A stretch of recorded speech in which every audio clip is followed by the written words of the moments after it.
Hello, welcome to our lecture on linear independence and spanning sets. We had discussed some of these preliminary definitions and we had reviewed some of these facts in class, but I will brief you before we move on to new material. So we are in the process of discussing vector spaces. These are sets that satisfy 10 commandments, 10 properties, very important properties, and they have two operations. These operations are called scalar multiplication and addition, both of which are closed. They have closure, meaning that when you work with scalars, in this case complex numbers, and you perform or carry out the scalar multiplication, the new object is still residing inside the vector space from where you start with. Okay, and similar for addition. Okay, so these are important properties. They define a vector space, and we would like to extend. This would be an extension into from the context we're coming from matrices and vectors. We were working with definitions of linear independence, and now we would like to do an extension, extend these concepts into general abstract vector spaces. So we want to address linear independence, right? And so as we remember, linear independence has to do with, once we have defined scalar multiplication, and once we have defined addition, then we have a sum or addition of terms, each of which is a scalar multiple, right? So it's like combining scalar multiplication and addition together into a larger, involving several elements or members of that space, of that set that's called vector space. So these are the so-called linear combinations, and equating these linear combinations to the zero vector in the vector space is what gives rise to the definition that we're going to address now. So we are going to refer to the relation of linear dependence as something in terms of a given set of members of a vector space V. Here those members or elements are denoted with u sub k. This is u sub 1, u sub 2, u sub 3, u sub 4, u sub 5, all the way through u sub n. There are n of them. Each of those is multiplied by scalar alpha sub k, so we have a sum that looks like alpha 1 u1, alpha 2 u2, and alpha 2 u2, and etc., all the way through the n term alpha n un.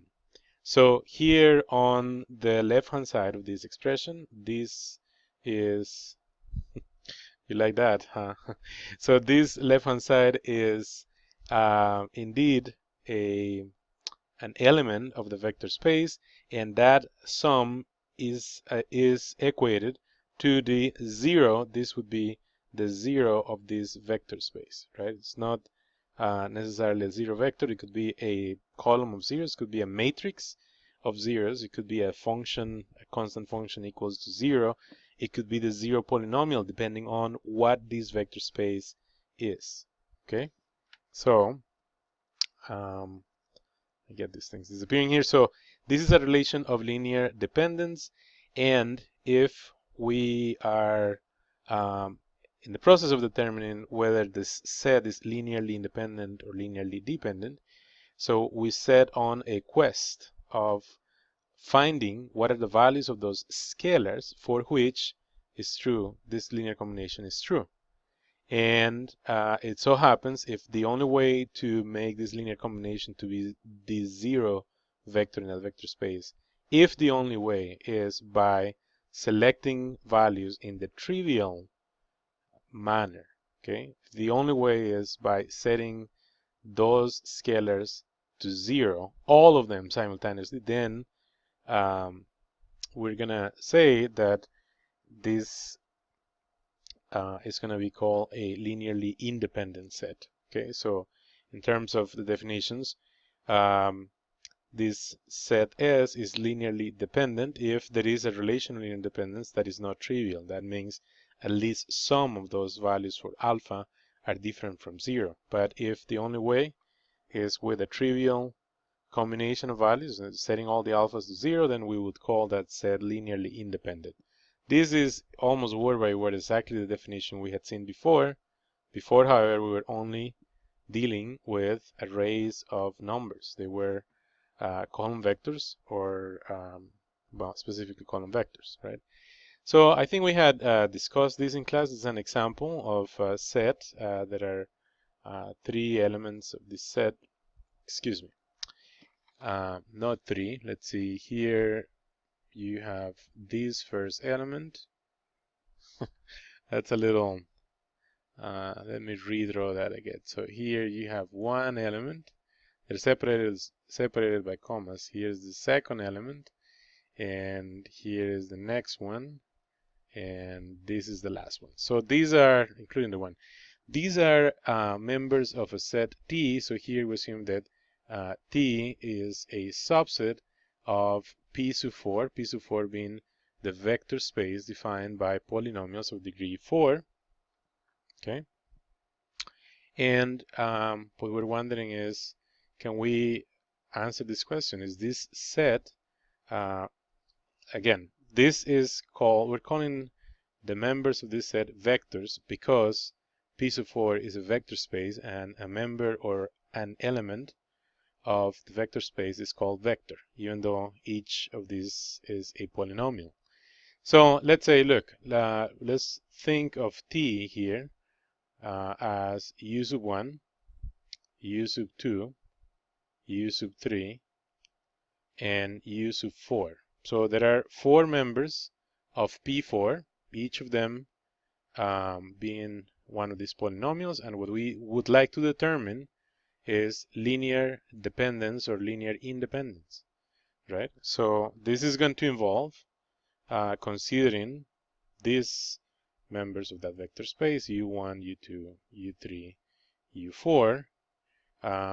They are going to be added up, and here this is going to be equal to 0, but remember, this is actually 0 in P4. So this is the 0 polynomial, okay? So that 0 on the right side of this equation is a 0 polynomial. The 0 in P4 is a polynomial that looks like 0 times x4, 0 times x3, 0 times x2, 0 times x1, plus 0, okay? So that is what is here on the right side of this equation. And now let's talk about these numbers. So we have to consider a sum. This is going to look like alpha 1 u1, alpha 2 u2, alpha 3 u3, and then alpha 4 u4. And so alpha 1 u1 is a scalar multiplication that itself is a member of P4, and so is alpha 2 u2, and then alpha 3 u3, and that is added up to the next scalar multiple. So this whole sum on the left side of this equation, this is an equation defined in P4, but this sum on the left hand side is a polynomial, okay? And we're considering whether or not it's possible to find scalars, the alpha scalars, such that this equation in P4 equal to the 0 of the 0 polynomial in P4, such that that equation is true. So here we go. Suppose there is the 0. So it's basically everything I just mentioned, but now let's start with 0 on the left hand side. So suppose we have relational independence on P4. So here's 0, and suppose that 0 equals alpha 1 u1 and alpha 2 u2 and alpha 3 u3 and alpha 4 u4. So by doing that, it so happens we could start, multiplying the scalar by each term, right? If I'm doing this here in green, so this green is perhaps a little too green. Okay, so that multiplication there that I just point out, the first one, alpha 1 u1, so that would look like 3 times x4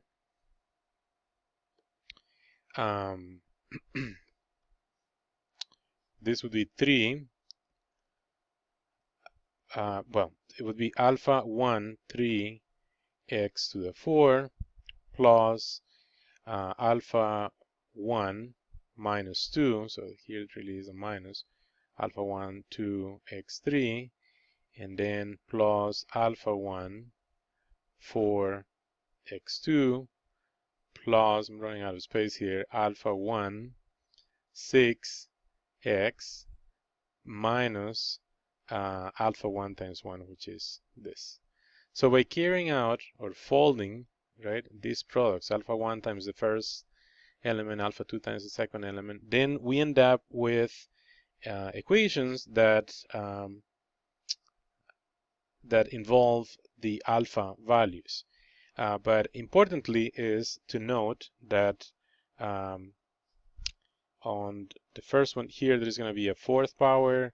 There is going to be another fourth power from the second product, or from the second term in that linear combination, another power to the fourth, and then another x4 here. So once we group all those terms, we can write them as the elements of P4 are most commonly understood or regarded, and that would be in terms of this, right? So we group all the terms that have fourth power, and then group all the terms with the third power and all the terms with the second power, and so on, right? So now we can have a comparison, okay, and we can compare this linear combination equal to the zero vector in P4, and that would imply that the first coefficient accompanying the x4 is going to be equal to 0, and so is the second coefficient.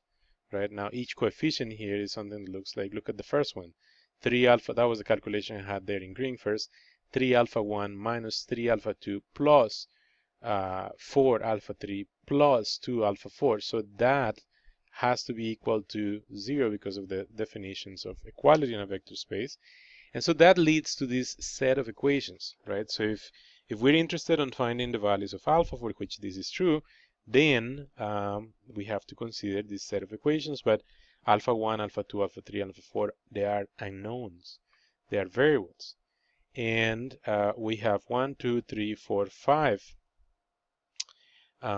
We have 5 equations. This is nothing other than a homogeneous system of equations. So all we have to do is to calculate the solution set for this, and that solution set is going to involve writing the matrix of coefficients here. Then maybe I can do that in just one sec. So the coefficient, the matrix of coefficients for this system looks like this. So we can write this homogeneous system in this form. So I would like to row reduce this matrix